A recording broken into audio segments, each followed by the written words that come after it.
we would make sales calls together, our lunch break to Bikaner and dabao some mithais. We would always be consuming a lot of this unhealthy junk. I realized that that's a very interesting problem to solve. We used to go together to your Nature's Basket and all, and there was literally nothing Indian. I think that's when, Snackible was incepted. We just focused on, hey, is it healthier than what you're getting in the market? Is it tasty? And those were the two main parameters. What's the dream state for the business, man? We want the Indian consumer to think of Snackable as the new normal.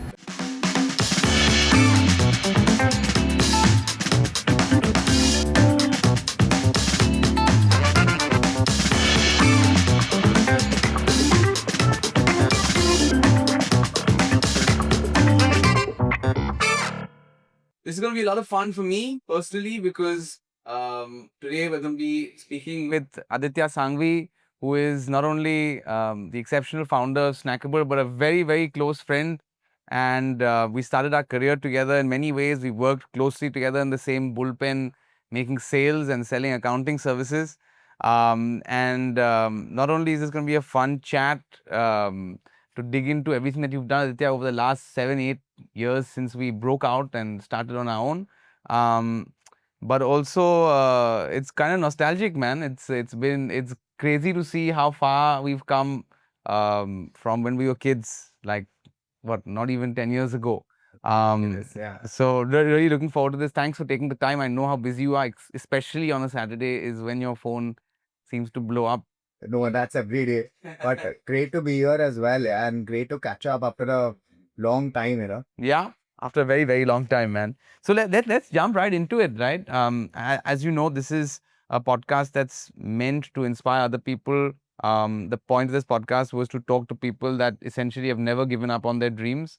And as someone who started with a co-founder and now is a solo entrepreneur themselves, I can have a certain appreciation for what you've done and built, really pretty much all by yourself. Of course, with the support of a great team. Would love to just take us to the beginning, man. Take us to the time when we would make sales calls together. We would all go down for our lunch break to Bikaner and dabao some mithais. I mean, that was arguably me with the kalakand. But the kachori charts, the dhoklas, take us back to that time and really the genesis of Snackable and e-dabba and our food list of just go back in time with us. Right. No, I remember that time. In fact, I keep going back to that time. It's a very interesting time. I remember, we were all working together and we would do these brainstorming sessions. And we came up with I think easily 12 to 15 startup ideas. And we would run through them together, debate, and Ishan would always be the devil's advocate. I remember. And we would always be discussing the viability of these models. And I think one thing which was very apparent at that point of time was my affinity towards food, right? I was very keen to start something. And I kept forcing you all for e-dabba, which was, I remember, an online first dabba service. Yeah. While there were a few dabba services then back in 2014-15, I think no one had kind of revolutionized it through a digital platform. And so that's what I believe we were working on very in a very focused manner. But at some point, I think I started realizing something else. One, maybe it stemmed from the Bikaner sweets, downstairs, that how we would always be consuming a lot of this unhealthy junk. Yeah. But we were, in a way, all of us were health conscious in our own way. You were always into fitness. I was always struggling with weight. So I had to always control my diet to maintain my weight. And I think, I realized that that's a very interesting problem to solve, right? That time there were not many people doing health snacks, right? Yeah. I remember doing a lot of research. I went to a Nature's Basket, Food All, and the only snacks available at that point of time were imported snacks. Correct. So that's when I thought, hey, this is an interesting problem to solve. That's all. Then we studied some Western models, if you remember, and there was this company called Nature Box in US, Grays in UK, doing really well through a subscription model. Right. And I thought, why not? We are starting an online first brand. Why not start with a subscription model? Right. See where it goes. Right. And I think that's when, Snackable was incepted. I remember the first subscription model was literally a Google Sheet. Okay, so once a person would order, you would send them a Google Sheet and tell them to fill certain, preferences of what they want. Yeah. Right. And then obviously that evolved into a website. And then we realized subscription is not viable. But Sure. yeah, that's how I think Snackible was incepted. No, I remember that. I remember that. I think it was a very clear, almost fork in the road when Ishan and I, another friend of ours, tried to do something in the charity space, and we were idealistic idiots, and you were true to your capitalist self early on. It took us a while to catch up. No, but I think the interesting thing that you said there is there were no, and I remember this because we used to come sometimes we used to go together to your Nature's Basket and all, and there was literally nothing Indian on the shelf at all, and was quite out of reach in terms of pricing. It felt intimidating. Yeah. As it feels like I need to have made it in life to be able to even shop for food at this place. I remember So the cheapest snack, sorry to interrupt, was a 300 rupee pack of quinoa chips. yeah, Right? Which was truly healthy. yeah. Right? So there were practically no players at that point of time. Yeah. No, so it's, in a way, you were kind of the first mover, right? I think there's a lot of clean health or health focused brands. Yeah. But building a new age D2C consumer focused snacking brand, you were kind of, in my mind, one of the first guys to really do this. Yeah. There were a couple of others with us. Yeah. Just to ensure they get credit. But Yeah. point being, yeah, we were one of the first. For sure. Yeah. For sure. So the reason I bring that up is, can you talk to that? And we'll get into the specifics of Snackable, but walk us through your, you started with an initial hypothesis, and we're now 8 years or 9 years into the business, 9.5 years into the business. I'm sure there have been multiple inflection points along the way. Can you walk us through that entire journey now that we just have a very broad context on what got you to start? Right. Walk us through the 9 years. If you had to summarize it with high points and low points, how would you be able to do that? Yeah. So, to start where I left off, right? I think we launched with a subscription model, right? Realize in the first few months that India is just not built for subscriptions. Okay. Why do I say that?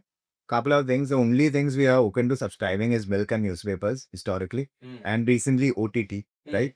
Second is RBI regulations. They were very different then. Yeah. So recurring payments were very difficult. Even today, to be honest, it's much more difficult. Sure. Than the West. And the third thing, which is the most important thing probably, is the Indian consumer mindset. We are a developing country. We are not a country, we are a country of survival, right? We are not planning 3 months ahead, especially from a expense standpoint for something like snacks. Sure. Snacks is always going to be a core impulse category. Sure. I remember going to Western supermarkets like in London or some other countries, and you'll see these packs, okay, of Lay's or these brands, chip brands, where they are the 30 packs and they are on jumbo pack. Yeah. Right? You should buy from a supermarket of individual packs. India will never see that, right? Yeah. We'll see a big pack, nice big pack, but you won't see 30 packs because we are just not that pre-planned in our purchase behavior. Right. So realize a good learning it was that, listen, Indian consumer is not built for subscriptions. Right. We continue the subscription model, but pivoted to a typically, I would call it a vertically integrated e-com brand, right? And so in the last 4 to 5 years, we are called D2C brands, Yeah. right? But that time there was no term like C, Sure. right? But then I think we started developing a very interesting product mix through a lot of experimentation. Because we were online first, we had that agility to constantly experiment with our customer base, talk to the customers because we have their numbers, we have their details. We are not selling in a retail shop where we don't have any connect with the consumer. So we started talking to these customers, understanding their purchase behavior, understanding what they like, didn't like. A couple of learnings were that honestly, there was no demand side, to be very honest. Sure. While there was a good chunk of early adopters who were interested in health, Yeah. the knowledge of health was very limited, right? I remember doing these kiosks, these events which you used to do, right?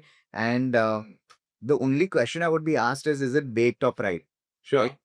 Today, the consumer has drastically changed, right? I mean, especially after COVID, and we thought that COVID was a blip and people would go back to their usual behavior. That's not happened. In what way? In how do you mean? Yeah, so I mean, COVID essentially, obviously made everyone extremely conscious about health. But the trigger point was, the pandemic. Sure. People were fearful that they'll have to build their immunity, and fear-driven purchase behavior doesn't last usually Right. in any economy. Sure. But I think that what we didn't realize was, and many things have not lasted, right? Which thrived in, say, COVID have not lasted. Sure. But the thing with health is driven by knowledge. Right? So if I have gained knowledge that X is bad for me, Yeah. or I need 5 grams of protein a day, Right. guess what? That knowledge is not going to go away. Right? Mm-hmm. So yes, the knowledge was a trigger point of gaining that knowledge was the pandemic. But now that I have that knowledge, I'm going to become much more conscious about what I can do. Sure. Then it's like a black hole. The minute you get knowledge, you want more knowledge, right? So there are influencers now talking about health. The government is talking about consumption of millets. Right. At a global level, everyone is so much more particular about health. So I think that was the point I was trying to make, that even though COVID was a trigger point, it continued and it's only evolved over time. So let's just, before we jump into specifics of Snackable, let's talk about these two major pivotal moments, right? I think one is realizing, and I think as entrepreneurs, when we start off with a hypothesis, rarely do we end up continuing in that light, right? So you realized fairly early on that subscription isn't the way to go. Yeah. How did you navigate the business? That must have been back in 2016 or in around then. So between 2016, 2020, which was the next, big event in terms of a change of customer behavior, how did you really navigate the business? What did you try? I'm sure there's a lot of trial and error because you were figuring out product at the time, you were figuring out brand at the time, you were figuring out distribution, sales. So how did you navigate and build out those 4 years? Yeah. No, definitely. So, I think post the switch to traditional e-com, I mean, now traditional e-com, uh, I think we realize a few things, right? One is that demand side is going to be a bit weak for the next few years. Couple of reasons why. Online grocery purchasing power was very low. Right? People were not going to online platforms to purchase. The only person who was actually demonstrating good numbers was Big Basket. Even Amazon grocery, which is now pretty large, only started coming in around 2018-19. So, people, one learning was that people are not very open to buying food online. Yes. As Indians, we love to touch and feel, see the packet. And so that behavior change takes a bit of time. Right. So we realize, hey, we need to make money. Yeah. One is, obviously, let's continue focusing on product development. Right. But let's also start figuring out certain channels. Mm. So one thing we realized was the lowest hanging fruit was B2B. Right. B2B, when I say B2B, I mean, Horeca, hotels, restaurants, cafes, vending machines. Not that there were too many vending machine companies then. Corporates, right? Yeah. This is where they want snacks. So that's a vertical we started building out. Right. Again, adoption was a little low, but people were open to it. Right. Right. I remember our first client being Taj. Right. Sure. So one of the catering managers of Taj reached out to me. He was a subscriber. Right. So he reached out to me saying that, hey, I love your product. Yeah. I am curating a menu for Taj. I wanted to be a part of the mini bar or whatever. So we started working with them. Right. That's crazy. Yeah. So then that evolved. That's what was a trigger point that we realized, hey, Horeca B2B can be a big vertical. So we started figuring out where we can place our products, whether it's airports, whether it's vending machine companies or whatever, and started building that entire vertical out. And fortunately, today, when I look back, it's been a very pivotal vertical for us. Unlike a lot of the younger brands which have come in the last 5 years, I think we have been able to build that vintage out quite well. And we have a good number of clients who in this space know about us, spread the word. It's a pretty, I mean, I would say it's almost 20% of my revenue, right, today, B2B. So B2B became one vertical.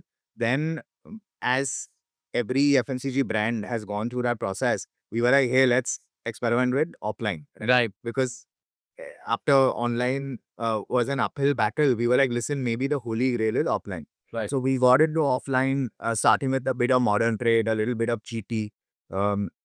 Realized a few things. Modern trade is a tough channel to crack again because very high listing fees and the ROI you gain is a little low. Is on those listing fees, and receivables is a problem, right? A lot of money gets stuck with these chains. GT was a different story altogether, right? Yeah. We entered GT But just if you could just for the benefit of everyone, what is GT? Like maybe some people don't. Yeah, so sure. So general trade essentially is your typical kirana stores, right? Mom and pop kirana stores. They are typically standalone stores. They are divided into four categories: A, B, C, and D. So D will be your, that small BD shop which sells pan, BD, and maybe a few packets of Balaji, Right. which is clearly not RTG. Uh, C would be like maybe a hole in the wall kind of a shop, right? Yeah. Like a Mutchad, for example, Sure. right? In a good area, decent area, right? B is like your typical store you can walk in, right? Mm. There's an aisle of sorts, and Yeah. it may be not air conditioned, but has a good product with, Right. right? And A plus. The A plus is like your prime. It's almost similar to a modern trade. Mm. Like in Bombay, just to give an example, like a Rakhangis, right? A is your typical again premium store, right? So that's general trade. Modern trade is your supermarket chains. So it's like your Nature's Basket and Reliance Smart and Yeah. DMart. That's where I'm assuming your customer is. Yeah, typically. Right now, I mean, most of our customers are on QCOM, to be honest. Sure. But yeah, that's a good chunk of our customer, and especially then. So we launched in MT, we launched in GT as well. GT, we realized, hey, it's becoming difficult to scale. Maybe you can build a product for GT, Mm. right? That's where though that category today is one of our prime categories, Mm. right? It's in our top three categories revenue wise. Sure. It's called Dipsters. It's like Right. a dip and chip I combination. love that. Yeah. Yeah. But we lost our way a bit in that process, Sure. right? I think we were so, I think, hell bent on building a product market fit in GT Mm. that we wanted to build something, one which was unique, right? One which was basically at a low price point. Yeah. I remember the first dipsters that we launched was at 30 rupees. Sure. I mean, and that too the savory one, which is today at 50, right? Right. So I think we lost our way there to a certain extent. We focused too much on that for 1.5 years, tried to build national level distribution, right? Got the wrong talent on board, to be honest, from the sales field. Mm. So we started spreading across the country, and it's a classic mistake I think most brands have made. Mm. Retrospectively, I think it was great because it was a crash course in what not to do in GT. And because I was young, because I was agile, Yeah. I could recover from it very quickly. Sure. And today I'm making much wiser decisions in your GT thanks to that. So I would say, I mean, uh, it was definitely a 20 lakh rupee mistake, but and that time 20 lakhs was a lot. But to be honest, it was totally worth it. No, it's a footnote looking back, I'm sure. Yeah. No, thanks for that. So we started out with subscriptions. We found we thought we'd build out offline channels because online demand for food was kind of hard. Yeah. The market wasn't mature. We did B2B, we did retail. Those channels were kind of hard to scale up for operational reasons. How then 2020 kind of hit you, right? Yeah. What changed and how has the market then evolved? Again, I just want to pick in like points that have changed consumer behavior that maybe you've had to adapt to, or things that you did way in advance before the market was ready. I think those are the two trends that I want to draw out in this. No, definitely. So, see, thanks to that entire experience, at some point in 1819, FY 1819, we were like, listen, we are spread too thin. Okay. Yes, online was struggling, but we had started seeing signs of online becoming big, right? D2C becoming big. I remember the first sign was men's grooming. I was like, hey, if men's grooming is starting to scale up, Yeah. I think D2C is where the story is for the next few years. Finally, and I was always waiting for that moment because we were always driven to build an online first brand. Even today, we are an online first brand. Right. So when that happened, I think we started realigning our business model. Yeah. Listen, let's cut all the flab. Let's focus on online. Okay. Laser focus on online. Everything else should be secondary. I understand. So B2B obviously continued. GTV reduced our exposure completely, right? Made it very limited to one or two key cities. Um, uh, Modern trade again, we were in a handful of chains. We continued and let it play on its own. Let it play out on its own. And that's when we started doubling down on online, and we started seeing the results. Like we started putting a lot more thought into performance marketing and SEO and the likes. And then yes, COVID happened, right? I remember uh, the first week we didn't know where we would land because we were literally in the middle of a fundraise. Yeah. Right. Yeah. So we were like, will we even survive this? Right? Yeah. Because we didn't know. And then I think after a week, everyone realized, hey, essential foods, right? And online, and everyone started purchasing online. I remember our biggest challenge was the supply side. Right. Because the demand was so high that I've never seen that kind of a spike ever, right? And we were getting thrashed online because obviously people were not getting it on time, and there were logistical issues, and Yeah. why don't you all have these products, and questions like that. But it was a good problem to have. Yes. And that's when we started realizing that, hey, the market is gonna change. We don't know how long this is gonna last, but Yeah. let's double down on it. And because we were in a position of strength, unlike many of the other brands who were still more offline focused, Right. they're not cracked online. We had the wit to crack online. I think that's one thing which is very important. We realized in our learning of the previous 5 years Yeah. that snacks is an impulse-driven category, Yeah. traditionally speaking. Sure. Like today, most of it. So anyone who comes to a website and purchases and waits for 2 to 3 days also get the order is a pre-planned purchaser, technically. In a way. Yeah. Right? Now, if I'm It doesn't beat going down to Bikaner and getting my mithai over the counter. yeah, correct. Or whatever the healthier option available is. I know what you mean, right? With QCOM, obviously it's different, but that time, No, but that time wasn't there. obviously. So my point is that today, if a Mihir is going on my website and purchasing and waiting for 2 to 3 days, he'll want some kicker, right? I need my economics to work out also, Yeah. which means that my CAC has to be low, Yeah. my AOB has to be high, right? To make that happen, what do? Build with. So we had, I remember that time around 45 to 50 products, right? Damn. And without that width, it was impossible to convert a customer. Right. Because Choice is choice is very important, because in an impulse category, what happens is you don't want to have the same thing every day, especially in food. You don't go to the same restaurant every weekend, right? Got to keep trying different things. And same applies to snacks, right? So that's why the width in snacks, right? Even from a brand's perspective, there's so many brands which can enter. Let's talk about that for a second, right?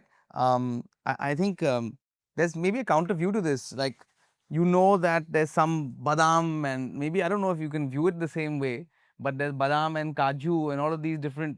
I'm just calling them snacks because they've been positioned to us as snacks by our dadi or nani or whatever it is.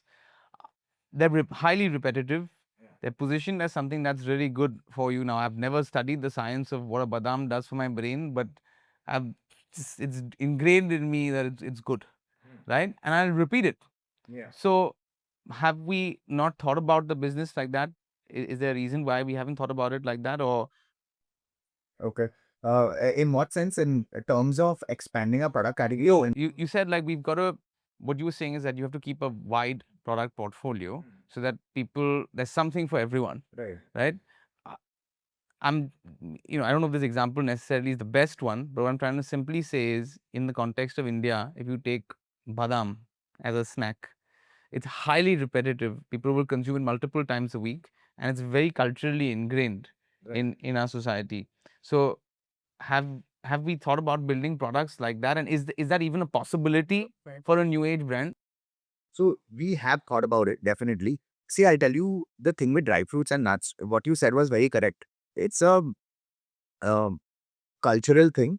Every house, it's a sign of prosperity, right? When guests come, or it's a cultural thing to give, like badam with honey in the morning, right? Obviously there are various health benefits which back it up. So definitely there is a good, insight to this entire cultural phenomena. But the point being that it's definitely something which we have seen every household do. Hmm. But the thing with nuts and dry fruits is it's a very commoditized industry, Sure. right? Uh, Dry fruits definitely can be a pre-planned purchase, and that's why a lot of the brands who have succeeded in dry fruits and Yeah. nuts has succeeded on platforms like Amazon. right? Okay. Because it's a pre-planned purchase. Right.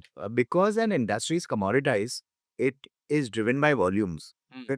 So unless you have extremely high volumes, okay, you can't compete. There's no business them. then. Okay. It's very volatile as well. Understood. My point being that we had to take a call. Do we want to be a snack brand? We want to be a nuts brand. If you see the biggest nuts brand today, brands today, I own a name, but a handful of which we see online on Amazon. There are two big ones, branded nuts.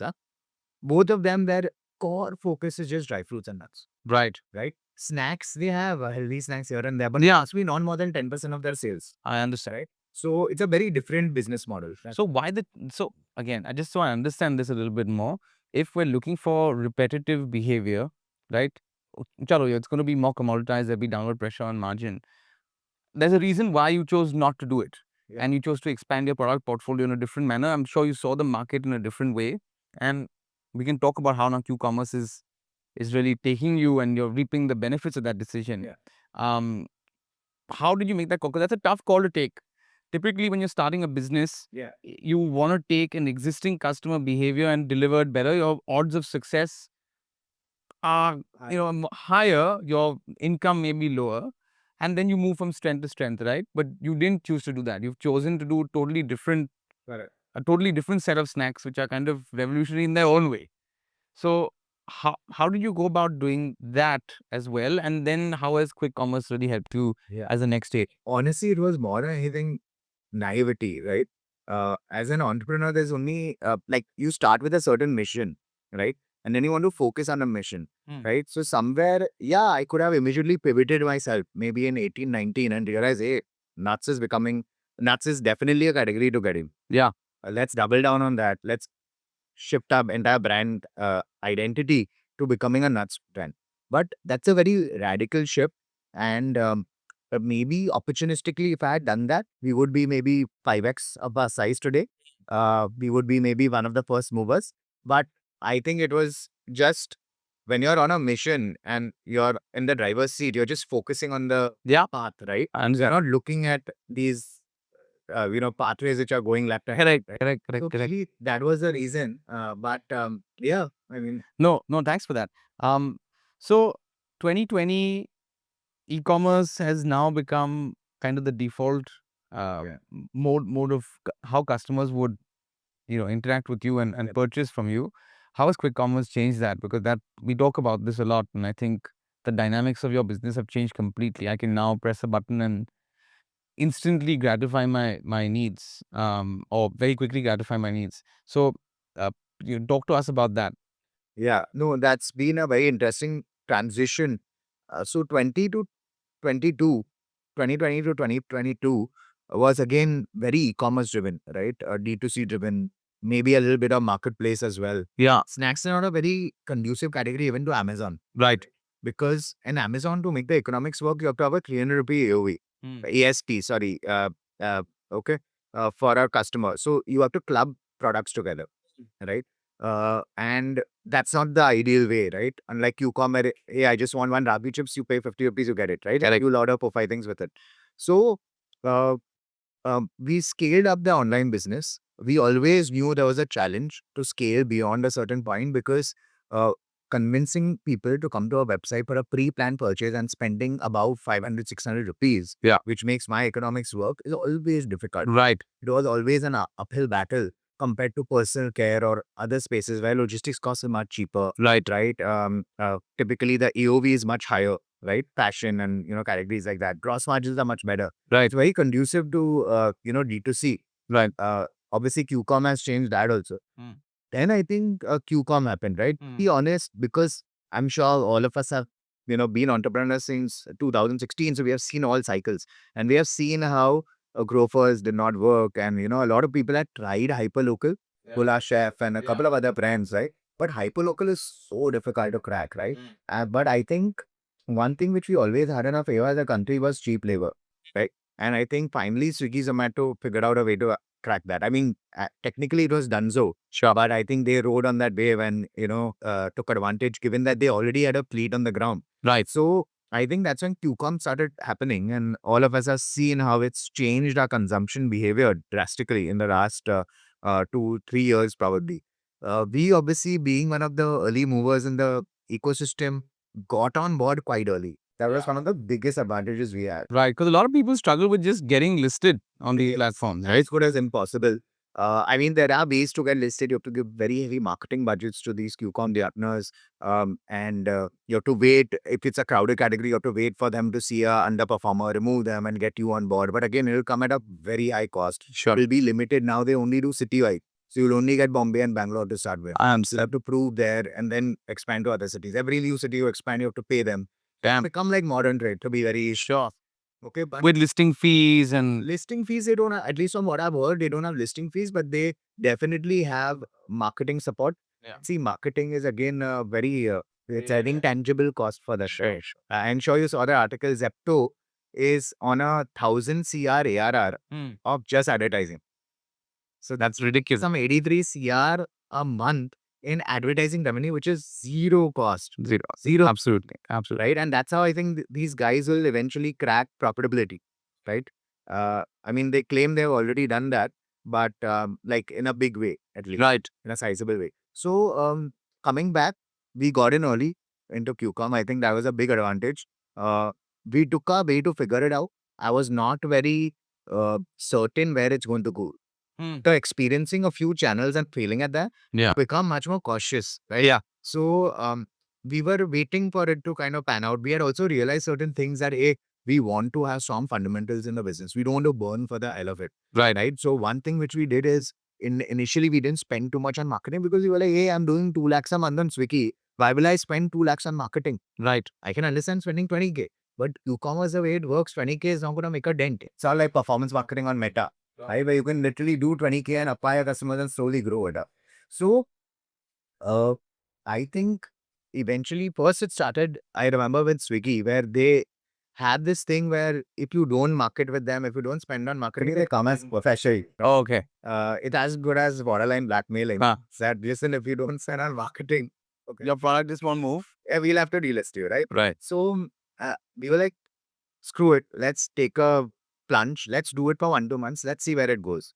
Right. So we dedicated certain budgets. It was, I remember, 1.5 times my monthly run rate. Right. But I was like, let's see what happens. 2 lakhs went to 5 lakhs. Okay. Next month, I didn't market, remained at 4 lakhs. Right. That was interesting. So I was like, hey, Where your demand is yeah, the same customers coming back. yeah. Unlike website, I'm sure you guys do marketing for brands.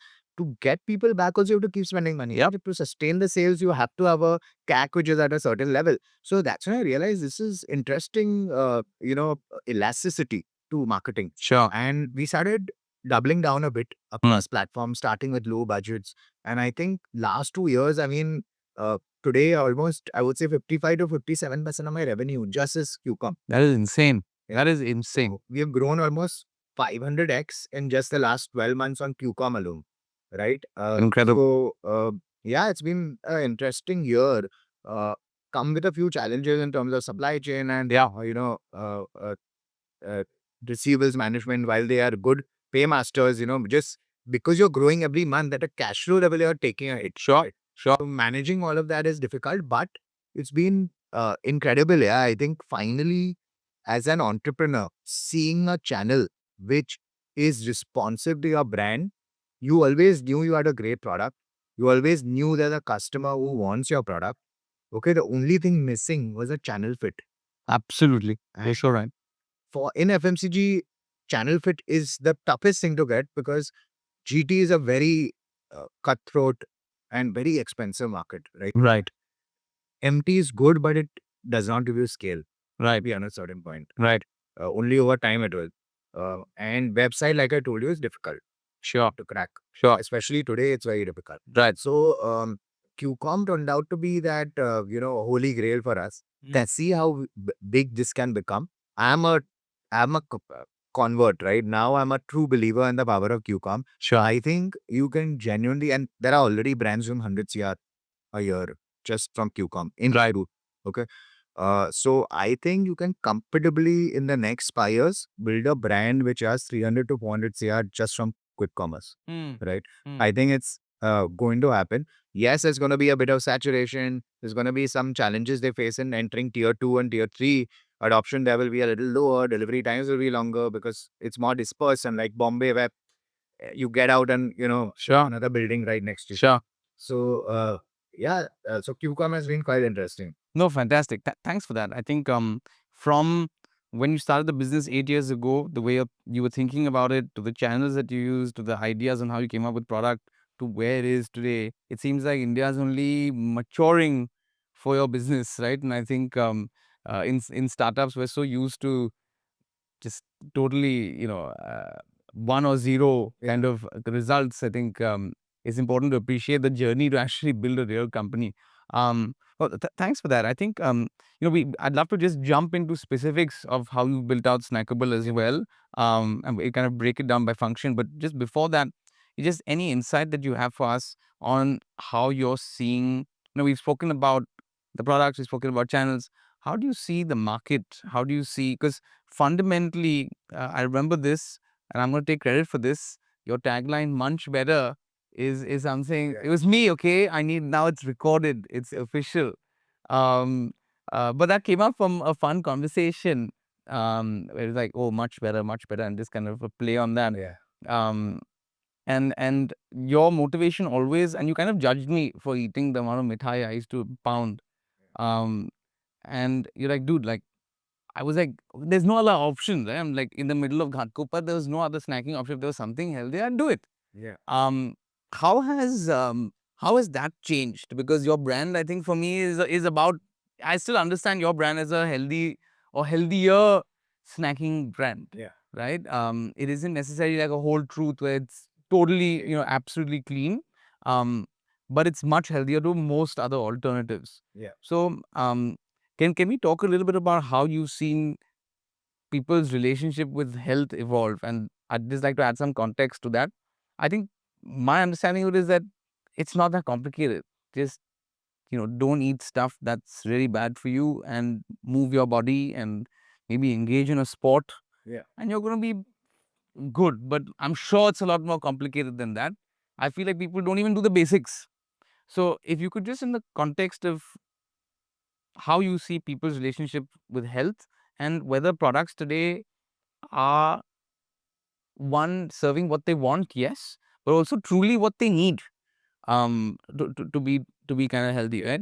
So if you could just expand upon that. No, I think some very interesting points you mentioned. So, see, I think what has happened is I agree with you that if you do the basics, okay, most people will be healthy and fit, right? But we are exposed to so many exogenous factors today, right? The food that we eat is highly processed, right? Even, I mean, just take a basic cheese slice. I'm sure all of us have. This morning, I must have had that in the omelette, but it's highly processed, right? Highly processed, the kind of preservatives they put and things like that. So I think we are exposed to so many exogenous factors that today our metabolism and our body's ability to remain healthy and fit has diminished, right? For many people, right? It's also because we are exposed to a lot of refined sugars, which creates constant spikes in glucose and eventually makes you insulin resistant and crashes your metabolism, right? There's obviously a lot more technical aspects to it. But yeah, fundamentally speaking, it's a calorie in, calorie out model, right? Yeah. It's a law of thermodynamics. So as long as your body's uh, ability to burn calories is X and you are under X, right? You should be healthy, right? Ideally. Sure. Obviously, you can get there by consuming more calories, but working out and getting there. Yeah. Because you burn, say, 400 calories on a Yeah. run, Yeah. then that gets you below that benchmark, right? Yeah. Of, say, for a typical male, it's 2,500 calories. For a female, it's 2,000. But everyone is different, right? For me, if I have 2,500 calories, I won't be healthy. I'll Right. be gaining weight because my metabolism is not efficient enough to burn 2,500 calories even with a workout, Sure. right? So I have to figure that out, right? And I think most people are realizing that that health is very personalized. Okay, health is very individualistic, and the minute you figure that out, and the minute you figure out what works for you and what doesn't, okay, things will start falling into place, right? So I think I would say since COVID, that's been the biggest realization that consumers have had. Right. Okay, so people are becoming more conscious about what they consume, and that's why brands like Snackable are thriving, right? Because we give them so many options that they can tailor make whatever they want, right, and fit it into their diet. I understand. So that is one way of thinking, okay? Right. And there's another way, which you kind of touched upon, that hey, as long as I'm fit, as long as I'm, having some fitness activity, Yeah. as long as I'm eating relatively healthy food, I should not worry about what I'm putting into my Yeah. body. Yeah. Now, that's another great philosophy, and that's a great way of living as well, as long as you remain healthy. Uh, and that's where again Snackable comes in, because what you do is to tick mark all these three factors. You will obviously be conscious about what you consume. Yeah. Right. So today, if you are ordering on Swiggy Instamart and you are like, hey, I want a snack at 4 o'clock, you have an option. You have fried potato chips, Yeah. of a particular brand which is very Sure. popular, or you have Snackable's ragi chips. Right. Now, I'm not saying that we are clean label, but we are definitely going to be better Sure. out of the two. Sure. And that's what consumers are moving towards. That, hey, I am still getting satisfied with the snack I'm having. Yeah. My hunger is getting satisfied. I'm feeling satiated. Yeah. I'm loving the taste and flavor. But it's at least better for me than having a processed product with palm oil. Right. So you're saying you're able to, the customer's gotten to a point where they're conscious enough to think about, and they're educated enough to think about what they're putting in their body, which is enough to detach them from the familiarity of a Lay's. Yeah. I've grown up eating Lay's chips. We've all, right, the Tazos and all that stuff. It's part of like this our childhood. So you're saying, are you saying that people who are our age are changing their behavior, or are you seeing that change from like younger people moving out? It's now Gen Z is. I'm sure you must have seen these articles of how uh, Gen Z is much more health conscious than even millennials, Mm. right? So even from an alcohol consumption perspective, alcohol consumption has gone down drastically.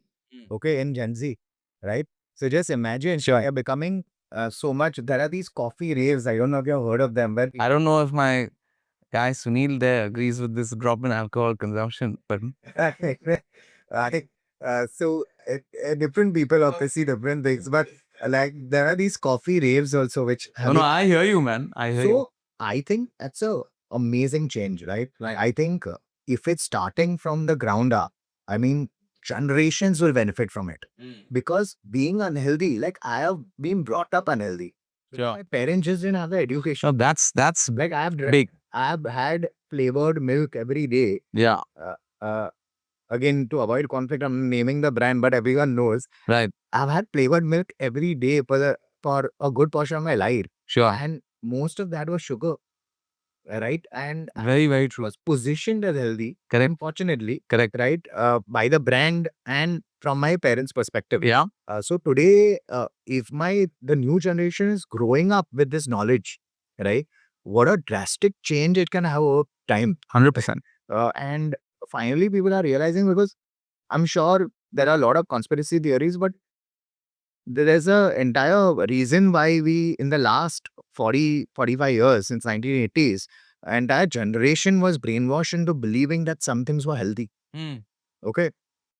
It happened all in the West. Started Mm. with FDA and, where people were told that fats are bad, but sugars are okay, and Correct. things like that. So we are living in now we are going through that, awakening basically, right? So now we are becoming much more careful about what we are consuming, and I see a good change happening there. And I think in the next 5 years, it's only going to become better. Yeah. In Yeah. terms of consumer choices and the likes. No, it's an interesting time to be a consumer if you're in that And a privileged gas and a brand. Tough to navigate, I think, for a brand, because I still feel there's so many Indias for you to cater to. Right? I'm sure you face that. Everyone's been raving about this Bloom report, which is stating really the obvious that we've known this whole time, that there's a huge, huge divide in our country in terms of purchasing power, education, everything that I think we've been discussing is for such a niche, privileged audience. Definitely. So to build, we're not a homogeneous country at all. Yeah. So to build that multi-billion-dollar brand, I'm sure is extremely challenging. Yeah. No, thanks for that. Yeah, I think in this next segment, I'd want to just break down various functions of how you've gone about building Snackable, and let's start with the core of it, right? The food. You're not just like me, who knows nothing about, scared of numbers himself. Don't necessarily, you're not a trained chef where your background technically has never been food. You just started off with a love of food. Yeah. So how did you navigate this? How did you create your product portfolio? talk to us about interesting stories and choices. I remember we used to have these cool food technologists because at one point we shared an office. Yeah. And I was like, what is a food technologist? And then you'd be studying microbial activity on the screen and like and these really intense technical things. So can you talk to us about this? Because growing up as a kid, I've always been like, oh, if someone makes food, then they must be some scientist, and like, and I'm sure there's a lot of science behind it. But at the core of it, as a founder, you're a non-technical guy building a highly technical product. Yeah. So how have you gone about engineering this and come up with this entire portfolio? Yeah. So, yeah, going back to the roots, I think I didn't know anything about food from a technical aspect. I remember the first person I hired was a consultant because I couldn't afford an employee. And he helped me build my first few products, right? He was from a food background, knew a lot of chefs, knew a lot of manufacturers. So with him, I built out the first 6, 7 products. One thing I realized was very early on, I trusted my own judgment of food. And that was even today. Okay. If I think something is not tasty and I have a test, right? You put a snack in front of you and you start eating it. Mm. If you can keep having it and you feel that craving to go back and pick more, right? That's when you know you have a great product, Sure. right? And obviously without the likes of MSG and all, because that will immediately make you want to, will satiates you so quickly that you want to keep going back. Sure. So I think when we started out, it was very basic. We just focused on, hey, is it healthier than what you're getting in the market? Is it tasty? Right? And those were the two main parameters. I understand. Obviously, over time, we have also evolved. Yeah. And our product portfolio has also evolved. Now we have a food technologists in house, multiple food technologists. We have a quality control team. We have large scale contract manufacturers who have like literally from the point product, the flour goes into the finished good coming out is automated. Right. So it's 95% automated. Right. So that has allowed us essentially to really navigate this entire food business quite efficiently, right? And build out some very good products, I would say. Sure. Going back to our roots, I think one thing we realized also, we were online first. Yeah. We needed to start experimenting. And we would launch products, experiment with them on our website, test them on like 6, 7 different metrics, right? See if the product works or not. We realized the feedback loop was so potent, Right. that you would immediately know if a product What works? You're right. Any products where I love the taste, I thought it's a fantastic product. I was just going to ask you, like, how do you keep your own bias out of this? Yeah. So eventually data, right? I mean, bias is great for launching products because there I'm relying on my bias to launch it, right? So I have a affinity towards sweet food. Yeah. And salty food. Right. Not the So best combination. So all food. Yeah, basically. But so what I like, my propensity to eat, like you, sweet is much higher than the average person. Right. So I really like sweet products. Yeah. When we launch products, if it was too sweet, we would only realize once we launch it and we get that feedback loop saying, hey, guys, it's too sweet. Sure. Right? Or it's too salty. Right. So just to give an example, we have a product called Moong Jor. Okay. It's like a chana jor, where you make it with moong. Okay. Great product, 20 grams of protein, per pack. I mean, 20% protein, sorry. And we have a plain salt version because we feel the product on its own is very nice. You just need some salt to make it work, right? Now, again, the salt levels were a bit high. Right. We started getting feedback. Initially, we were like, maybe it's just isolated complaints. We immediately rectified it, right? I understand. And today it's one of our best sellers. So, very simple example, but that's how I think, just to give something which is relatable to the audience, that's how this entire business works. So this is a very your lean startup approach. Put it out there, ship, customer feedback, edit the product. Exactly. Interesting to take that approach. And if you notice, food is a very interesting field, right? You can't predict a winner, I realize. Okay, it's very tough unless you enter a category which is already established. I understand. So, how do you predict a win? Rapid experimentation. Or you get lucky. Right. Get into a category. Or you take a existing category and organize it. That's a very interesting way. Exactly. Right? Like a category which is large enough. So we realize, for example, some of our best products are products which you and I may have got exposure since our childhood. Right. A Ramanlal Vittal Das or a Trupti or a Neelam have been selling in their own transparent packet. Sure. With their brand link. Can you give us some examples of these? Like my best selling product is a product called ragi chips. Right. Okay. I was telling you earlier also, insane volumes, right? Um, and what is a product essentially? It's essentially a product which was available in the retail stores in, say, Bombay. Um, ragi based chip essentially. We fine tuned it. We increased the ragi percentage. We added, we removed gluten from it. We made it much healthier, right? Right. But something which we have already tried and tested in the market and it's worked. It's always been one of the more popular snacks. Yeah. We organized it, right? We put a brand, we put great packaging around this, right? We put amazing flavors and we perfected the taste, Right. over a period of time. See, this typical shop, we realize what gives us an edge over them is an aim for perfection. Radia is spread too thin to be perfect. They will go to wholesalers and buy these products, put their label and sell it.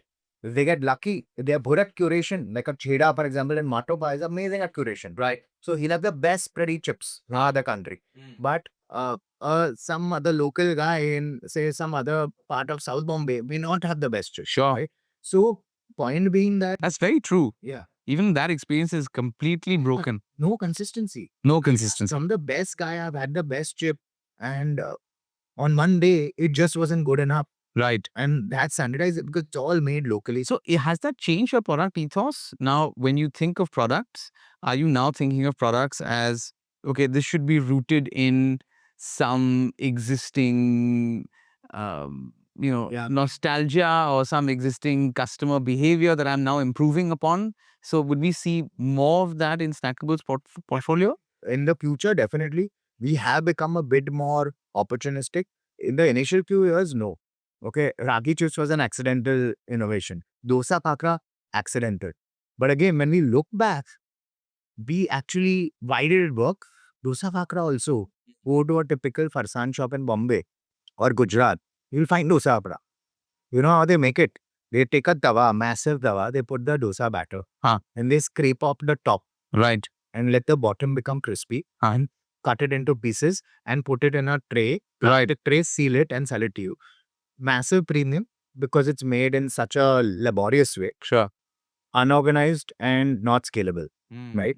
And really unhealthy because all the fat on the tawa gets consumed by that bottom layer. So the fat to product ratio is very high, right? The fat to flour ratio.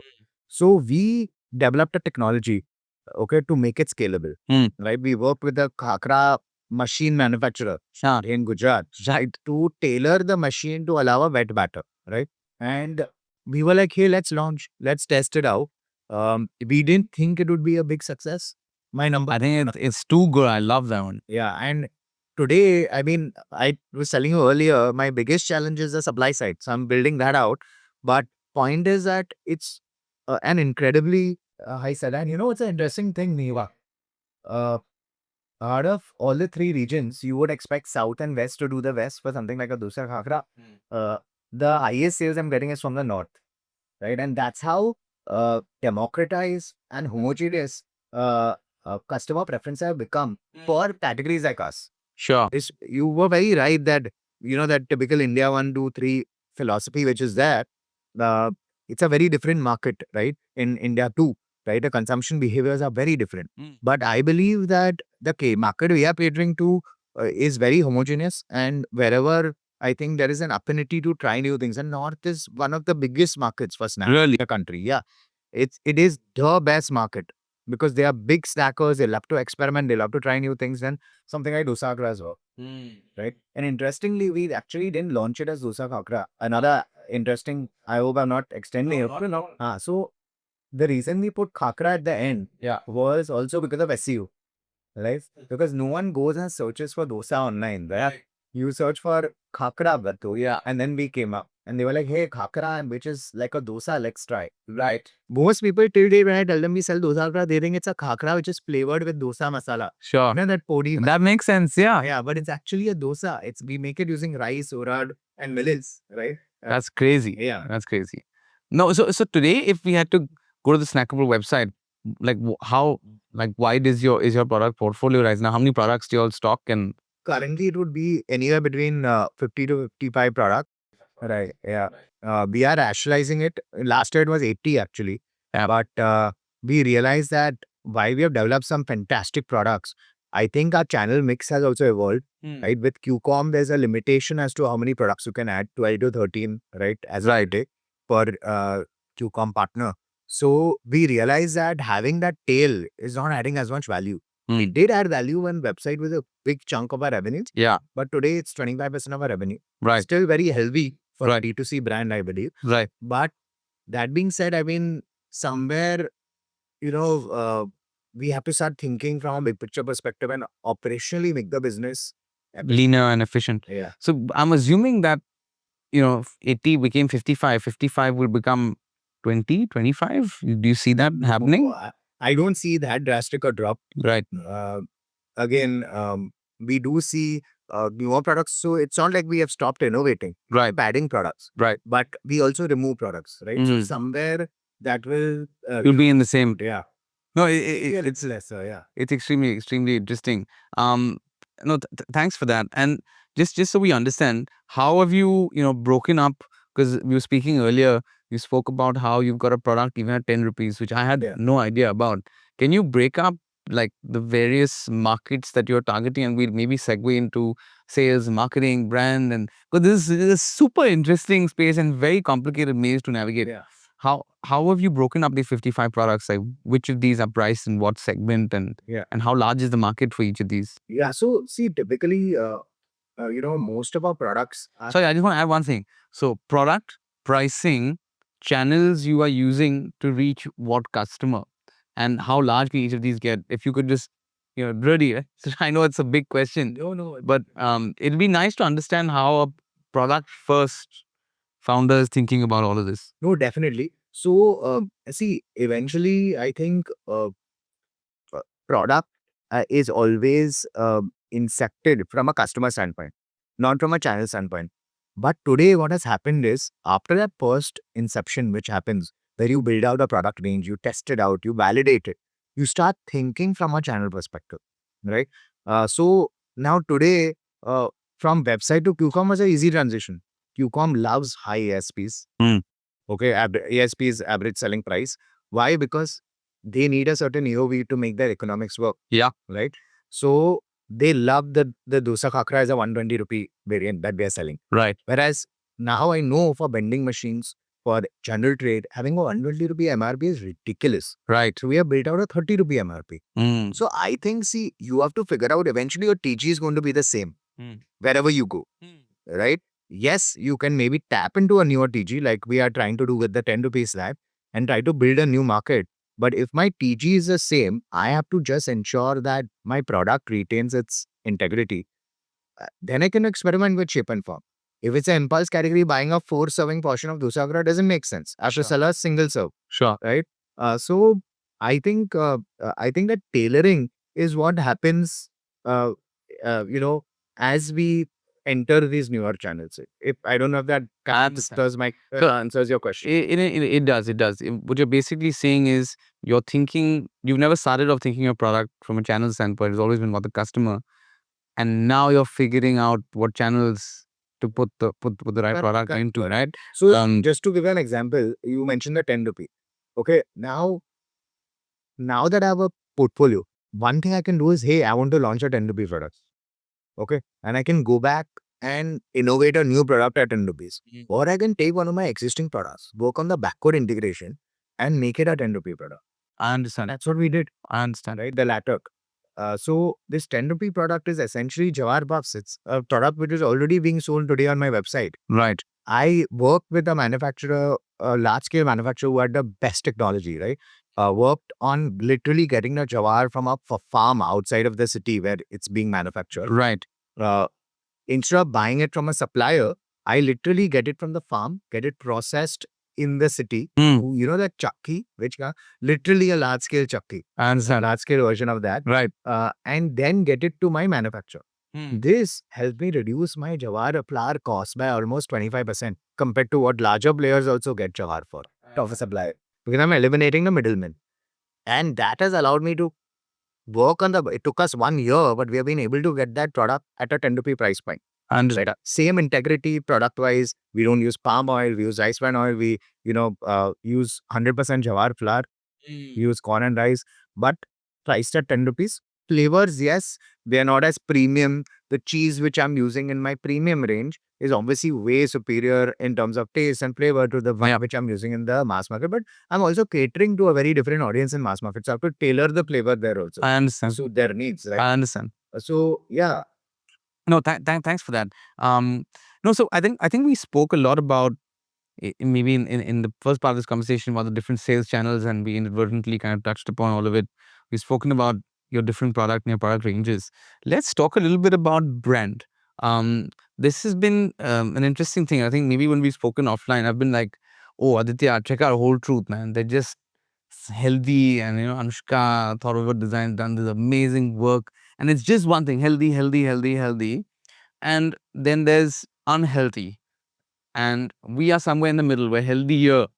So how is that harder to communicate? Is that harder to get that to stick in the customer's mind, or do they just view you as healthy only, and this is just because I spend time talking to you that I'd really even think about this difference? Right. So see, again, health is very relative, right? Um, Today, uh, when we market our brand, see, we are not trying to be healthier. We are trying to be healthy as a brand. Okay. But what is our mission? If you are buying my product and it's a savory snacking product, I'm a savory snack brand. I'm not selling muesli. I'm not selling energy bars. Uh, Taste is paramount. To get taste, I have to use certain technologies and certain methods and recipes and formulations which ensure you get taste. Right? Because India is a highly taste-centered market. So our aim is to take products which are supremely tasty, improve on them, and make them healthier as well. I understand. Right? If you see, most of our snacks are Indian snacks. Raja Yeah. chips, dosa khakra, right? Dipsters being an exception, right? Dipsters, you have created their own category. So our aim is to always focus on taste and health at the same time and balance both out. And I'm sure even a clean label brand is thinking that 100%. It's a dichotomy, right? what I'm trying to say is that, so we are not trying to market ourselves as healthier. Okay. Because we truly believe what we are giving the customer is healthy. Sure. We don't use palm oil, we don't use refined flours, we don't use refined sugars. But yes, is it healthy in a complete sense? Okay. That's very relative. Yeah. Right? Like you may find my product healthy, right? But someone else may be like, "Arey, but isme salt, sodium is little high. Acha, isme, carbs are high." Sure. Right? So everyone, like we discussed earlier, health has become so And individualistic. personalized. Yeah. Today, what you define. So today, I'm not trying to market myself. Hey, there is Haldiram's, there is Whole Dude, I'm in the middle. I understand. I'm trying to market myself as Snackable. Hey, if you come to Snackable, you get a healthier, better for you option. And Why is it healthy? This X, Y, Z. I get it. Okay.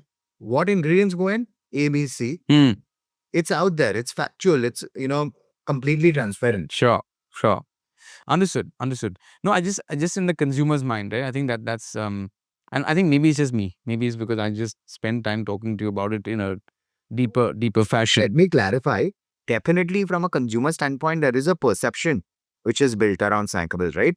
Most consumers who regularly eat it know what they are eating. Yeah. They definitely know that it's better than a potato chips, but not as healthy as having a bowl of almonds. Exactly. But do you want to have that bowl of almonds every day, right? So that's what. So again, I think that's what I was kind of maybe I didn't communicate that effective. That's what I was kind of saying. Are health brands like yourselves actually making us healthy?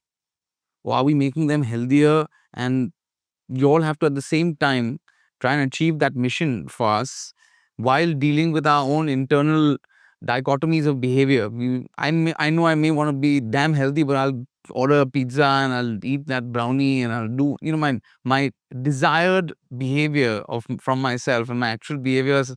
There's still a difference. Definitely. Even though I think of myself as a disciplined person. So is that what stops you as a brand from saying, hey, just eat almonds? Or, because what we actually sometimes need is just shut up and do the right thing, Right. So as a brand, how do you deal with that, man? That's really hard. See, that's the beauty about human behavior, right? When it comes to food, there are very few people in the world, I would say. Okay, like Brian Johnson, okay, for example, who can follow a regimen. Yeah. Food is something which we are built to enjoy as well. Yes, it's for sustenance, but it's also to enjoy, right? So even though we were discussing, I do indulge, right, in a dessert on a weekend. But yes, rest of the days, I do control what I'm having in terms of sugar. Yeah. So I think that's our message to customers that, hey, we are not telling you don't indulge. Right. Of course you do. There's no right and wrong here. Right. But have control set up based on what you are trying to achieve. What are your goals, right? Uh, am I dissing a brand which is selling something with maybe refined flours? No. Okay. Might be a reason they are doing that. Yeah. They might be using organic flour, right? They may be having very high protein content which covers up for the product being made. And the use case may be different. Right? So today, again, a great example is Barley G, right? A lot of the labor class today who is working in a mine or a factory, they get the calorie intake through their pyro. Sure. And they need that. Yeah. Right? So what I'm trying to say is health, what we are trying to articulate to our customers is very simple, right? We are not trying to educate you as to what you should consume and what you should not consume. That is your choice. We are here to just be your partner when you want to consume something healthy. I understand. Right? When you think that, hey, I want to indulge in a snack, but guess what? I can enjoy that snack, get the same satisfaction that I would from, say, a packet of potato chips, Yeah. 5 potato chips. But guess what? Snackable has a healthier option, right? A dosa khakra is, for example, 30 calories of khakra. Yeah. Even if that's 5 khakras, that's 65 calories. Sure. And it's a pretty healthy portion. Right. So what I'm trying to say is we truly believe that what we are giving our customers is adding value to their lives. Right. No, no question. Otherwise, I wouldn't have gotten to where you are. That's not what I was trying to say. I was just trying to say, how do you get it to stick? Yeah. That's it in such a crowded market, right? I think that's where taste comes in, because I think eventually when you go on Swiggy Instamart, you're not going to buy a product based on health. Health will always be a secondary parameter. And So you have two products which are identical in health. Yeah. What would you use as a to choose? yeah, of course. Right? Perhaps that's the next metric. So exactly what we are trying to differentiate with. I think we have a very innovative set of products. Yeah. Products built for different consumption patterns and consumption behavior. If you want something sweet, our Dipsters is a great product. It's too good. Today, there is a Nutella selling a dip and chip. There is a Yan Yan selling a dip and chip. Fine. But ours is made without refined sugar. Right? We use whole wheat flour in the biscuits. So is it a truly healthy product? No, it's not. Right? Eventually, it's a sweet indulgence. Yeah. But when you want to have that sweet indulgence, It's way better off. something else. I get it. I think even that really does matter, right? No palm oil. Yeah. We're seeing that with so many of these non-sugar based, even ice cream brands, right? I mean, it's a total dichotomy of what it is, and they're doing so well. Yeah.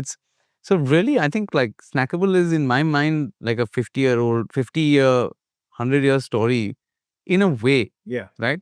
Not even, maybe like a 25-year story where it would become a default brand snacking choice, right? Because I'll have a much more educated customer. Yeah. You'll have a much more, hopefully even India, that continues to do well and sort out a rich-poor divide, better purchasing power parity across the board. That could be an interesting space. I think one thing we didn't touch upon is, have you ever, and since we're talking about sales, marketing, distribution, is there a reason why you haven't just exported and been like, I get it, let's maybe just go after NRIs? Yeah. Or there's always a mystical fascination with India. Why not sell it to people from different races? Definitely, I think there's no better time to do exports than today, because I think the India story is very strong, even amongst the international consumer, not only Indian origin consumers. Yeah. Secondly, health is something which is definitely a white space for the Indian diaspora abroad. Right. Right.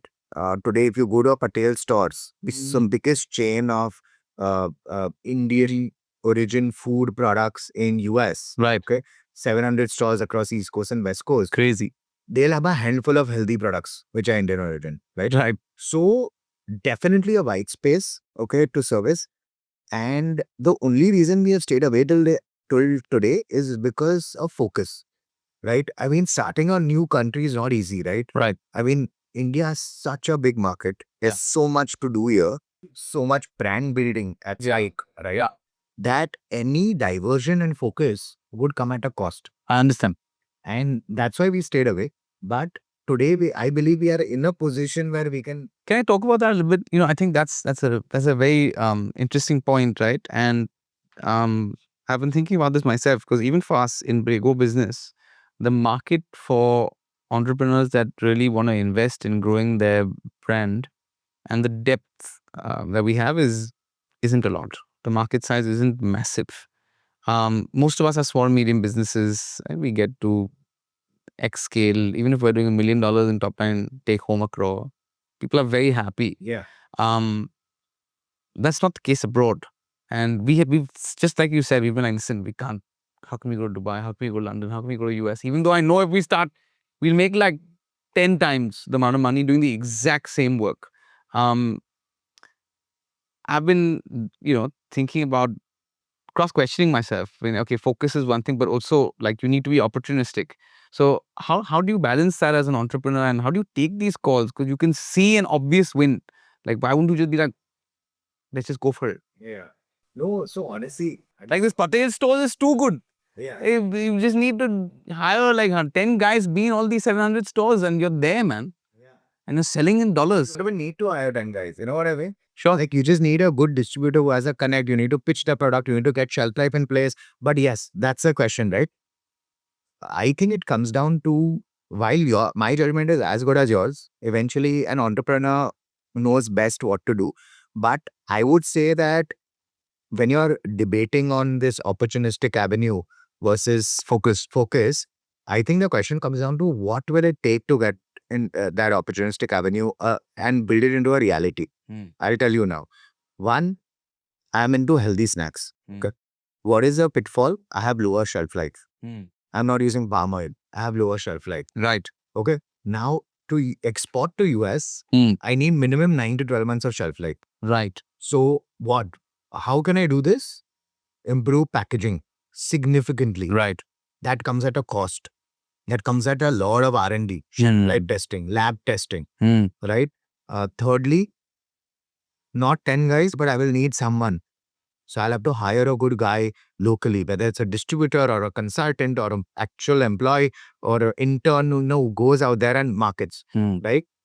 Third, I'll have to figure out logistics, the cost of logistics, the risk Of carrying product. product reaching their customs, rejecting it and it coming back. Yeah. Right? While it's in transit, some new rule comes and next thing you know, this is not allowed or that is not allowed and it comes back. Right? So there's always that risk. So I mean, I think that's what we need to evaluate, right?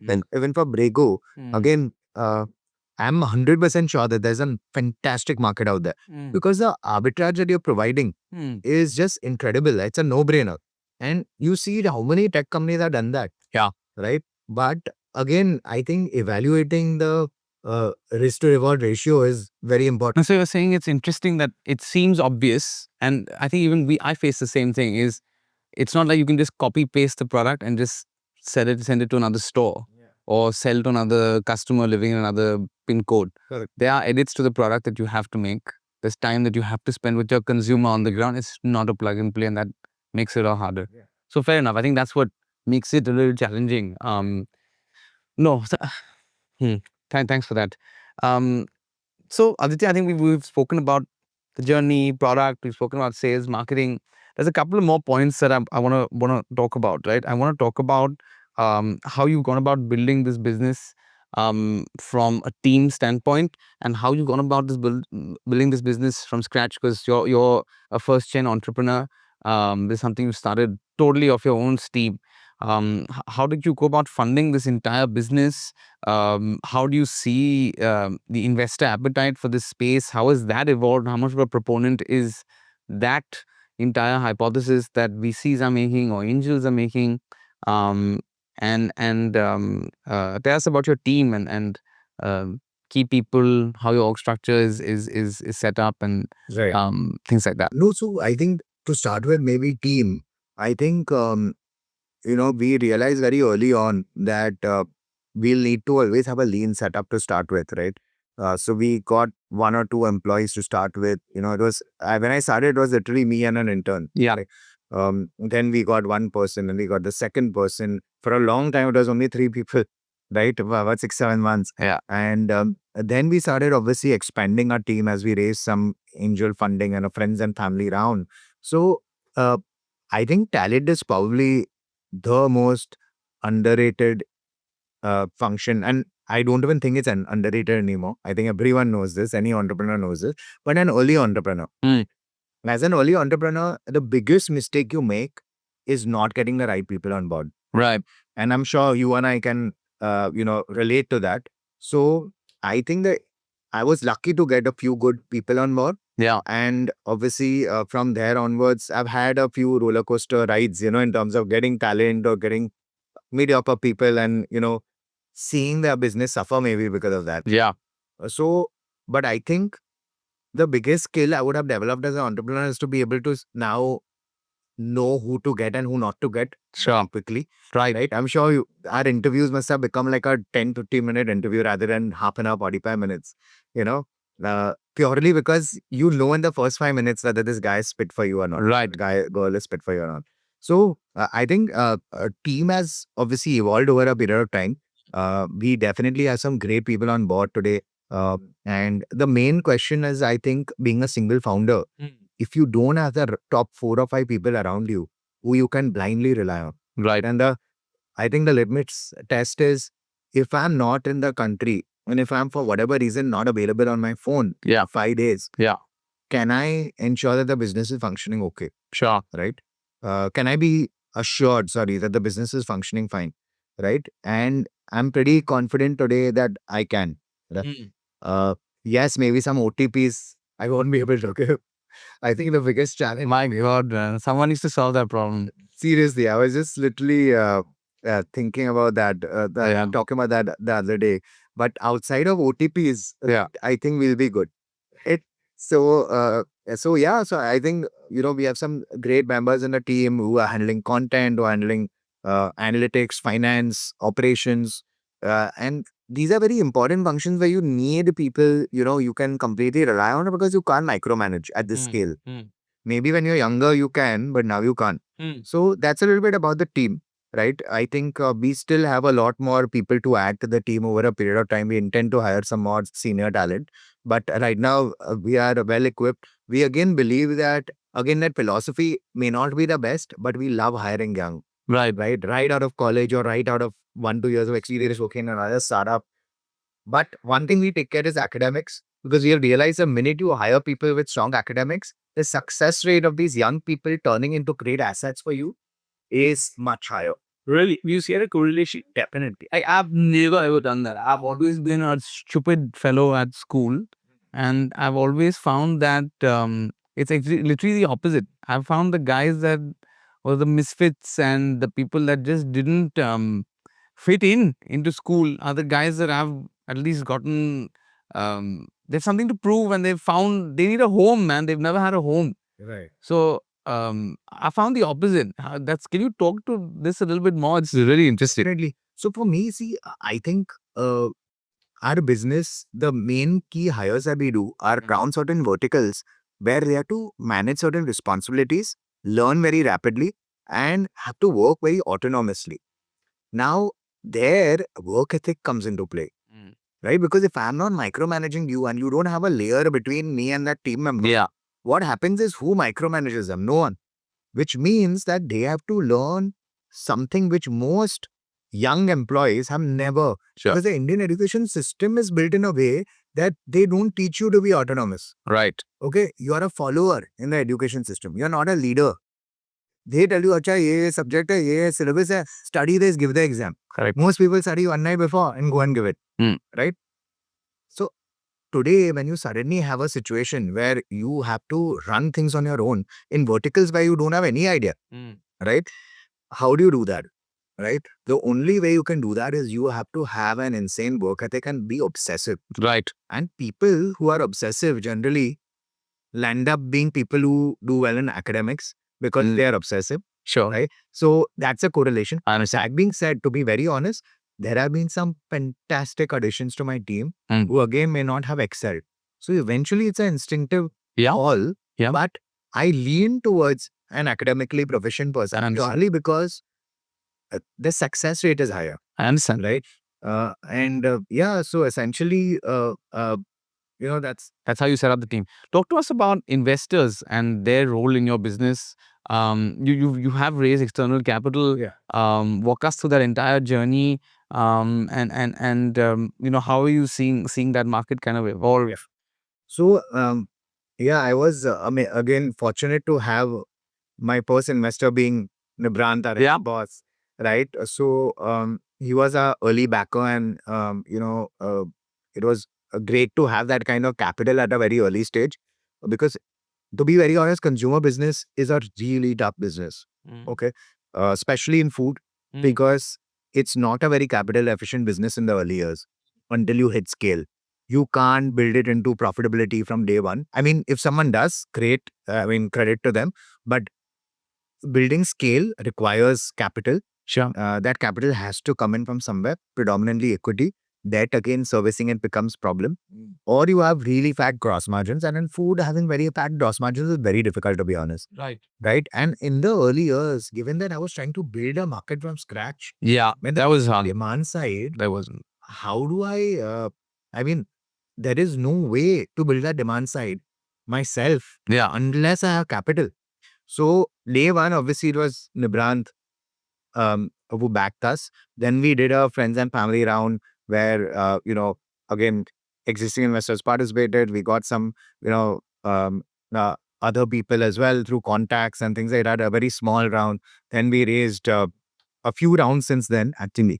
We have got these angel syndicates and, micro VCs and a strategic family office and, all kinds of investors on our cap table. We have raised a good chunk of capital and we have been fortunate enough. Um, could it be more efficient? Definitely. Right. Could I have optimized the capital efficiency? Yes. Right. Could have. But uh, experiments do take costs, right? And these experiments are what adds to the learning curve and eventually makes your business uh, equipped enough to take advantage of the next opportunity that comes in, right? Or the next consumer wave that comes in. So I think uh, we have raised a good amount of money. Uh, when it comes to investor sentiment today, uh, honestly, it's been very dramatically different. Right. 18, 19 was, I remember being one of the few brands when D2C was scaling up and when health was becoming a big deal. Yeah. I mean, at least not as big as COVID, but people were starting to appreciate, hey, health is going to be something. Right. It's going to be big. Uh, I mean, I remember walking into meetings and getting out with checks, right? Literally. I'm not even exaggerating. Today, I mean, for a brand in the space to raise money has become increasingly difficult. Right. Why is that? Couple of things. One is people have realized that the scale up journey for consumer brands is going to be, the gestation period is going to be longer. Right. It takes a good 8-10 years to, hit sizable scale. Sure. Right. Secondly, there have been certain investments which have not worked out, right, in the space. Thirdly, a lot of people were betting on D2C, but people have realized that unless you can crack offline, Yeah. you're not going to be able to build that scale. Why don't you have a snackable store, man? Like, why don't you have like a really small set of galas in all these amazing pin codes and have your own, quick delivery guys, and it's just snackable.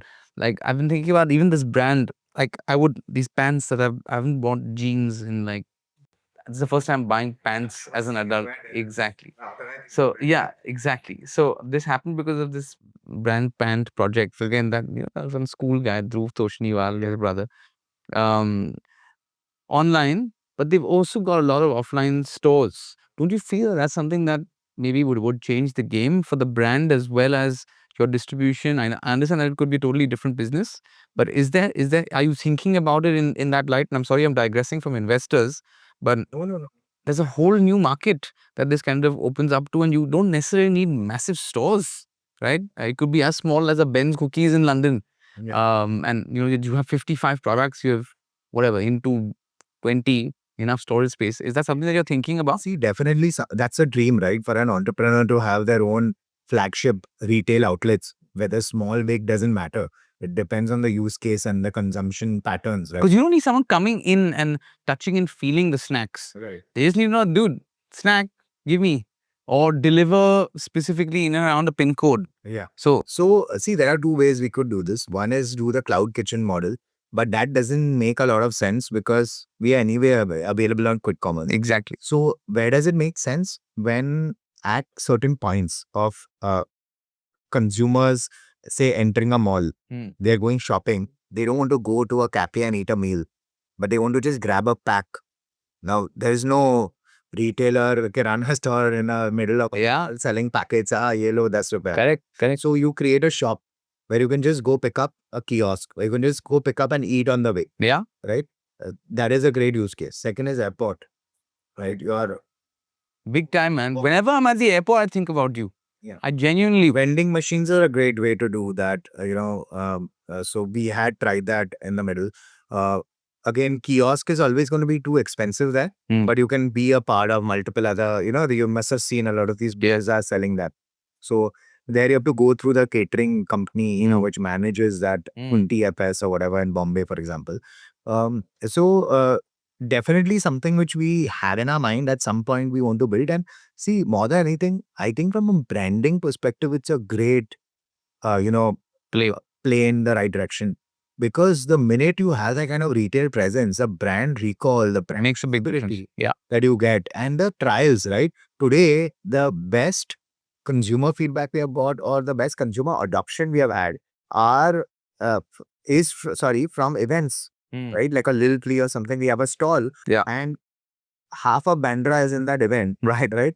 And they see our product, they try our product, and they come back to buy it. Right. So I think that retail presence will also feed into the other channels eventually. Yes. And that's what you need to do. I think as a brand, any FMCG brand, their aim should be that I need to be 5 minutes away from my consumer, right? Whether it's through QCOM, whether if they're sitting at home, whether it's through a kiosk, if they're at a mall, whether it's through an airport point of sale. Yeah. So it doesn't matter whether it's your branded store or not. You need to be available. Right. More than anything. Right. So I think that's what we aim to build out a little more. We have been a little geared towards online because that was scaling up quite quickly. And we were doubling down on that. But we definitely want to build out offline in a big way. And that's part of our strategy. But yes, kiosks will be maybe. Sure. No, so linking, the reason I wanted to I realized I hadn't covered that. And the reason I want to talk about that is because we're talking about investors and this stuff isn't cheap. Yes. So back to how you're thinking about how you've raised money so far and how you're thinking about it in the future. So yeah, we raise money, like I mentioned, through these, we are fortunate to get some great investors on board who have been backing us consistently in the last 5 to 6 years, right? That's been helping us. We obviously keep topping up on that by raising from the market, right? Whether it is retail investors who want to make angel investments or through these angel syndicates, or we recently got a pretty large, strategic family office who participates in the last 2 or 3 rounds. Right. So it's a combination of that. We have till date, I would say, maybe consciously or unconsciously stayed away from BCs, blue chip BCs. And as of now, we don't know if we'll go in that direction. Why is that? So a couple of things. I mean, I think a BC is a great add-on, right, to your cap table. They bring in a good chunk of capital. They'll do follow-on rounds. They'll bring a lot of expertise to operationally make your business efficient, right? But they also come with a mandate to give a certain IRR, right, to their investors. What is that? What is the IRR that a good VC is supposed to? Rate of return. No. So basically, what is a good return? we expect a 30 to 35% IRR minimum, but I don't think they use that as a benchmark, to be honest. Their aim is, if a VC comes on board, they will only come on board if they see the company becoming 1,000 crore company in the next 5 years. Why? Because if they invest in 10 brands which can become 1,000 crores, maybe 1 or 2 will become. Sure. Right? So they don't look at IRR when they invest, but they have a mandate to give an IRR. So because that is their mandate, they will look for brands which can become 1,000 CR. To become 1,000 CR, guess what? You need a truckload of capital, right? In our business, right? So you'll end up taking a lot more capital, Sure. right? Diluting your shareholders and yourself a lot. And yes, at the end of the day, 10% in a 1,000 crore brand is more valuable than, 20% in a, Sure. a 20, 30 crore brand, right? Correct. Or maybe 50 crore brand. But point is that that's a path that today is on the only option. We have reached 5 years back. The only way you could raise money is either angels or VCs. Today, I mean, there are so many other avenues. Right. Because this asset class is seeing a lot more attention, especially in the health space. Right. Whether it is larger companies like strategics who can come on board and not only give you capital, but also give you access to distribution. Yeah. Right? That's key. Yeah. So, because see, one thing VCs also realize, by the way, Mama Earth, all these guys have struggled offline. Okay, they haven't been able to build the right, and I'm sure they'll figure it out. I think they built a fantastic brand. But point is that transition from online to offline, which people thought would happen seamlessly, is not happening for most brands. And Because the consumer base has only become different. right. Right? When was the last time you walked into a retail store and bought something? Right? At least in my case, unless it's for my own business, I don't go. So the TG is also changing. They are also figuring out, if we are going into if we expect the brand to become 1,000 CR, they'll need to crack offline. Yeah. Because 80% of grocery in the country is still stored in Kirana stores and unorganized. 15% is modern trade and 4-5% is online. That's ridiculous. So I think that's one of the reasons maybe VCs are a bit skeptical.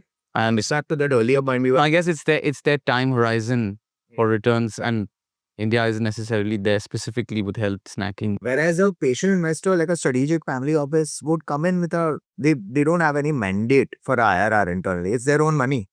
As long as they get a good return over a period of time, they're good with it. So I think that makes your fundamentals stronger as a business over a period of time. Understood. No, beautiful. Thanks for that. I think I know that you're in the middle of a race, and that's gonna close pretty quickly, but always. I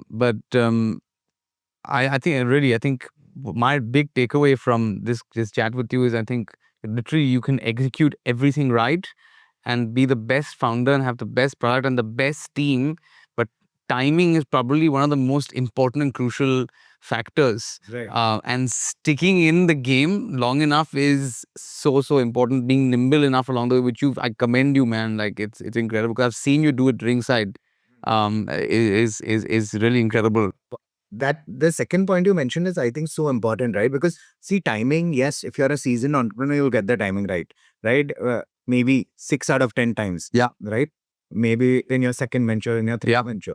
But if you're starting out new, and I'm sure a lot of the audience which watches this podcast is going to be new. Yeah. They may not get the timing right. Sure. Right? And that's okay. Yeah. And I was watching this YouTube video of this Sam Altman, and he said something very interesting, right? That the frequency with which things go wrong in a startup is so high that the only way is to be extremely persistent. Yeah. Right? The ones who survive, okay, are the ones from his Y Combinator days, what he saw with startups. The ones who survive are the ones who are extremely persistent. And I think both of us can relate to that, because I mean, we have been through multiple roller coaster rides, right?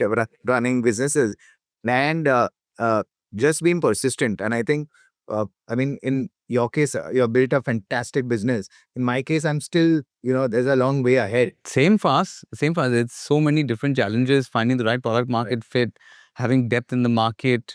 You sometimes feel the ground shifting under your feet with AI. So you can feel, that you're doing everything that you can, but you got to keep at it.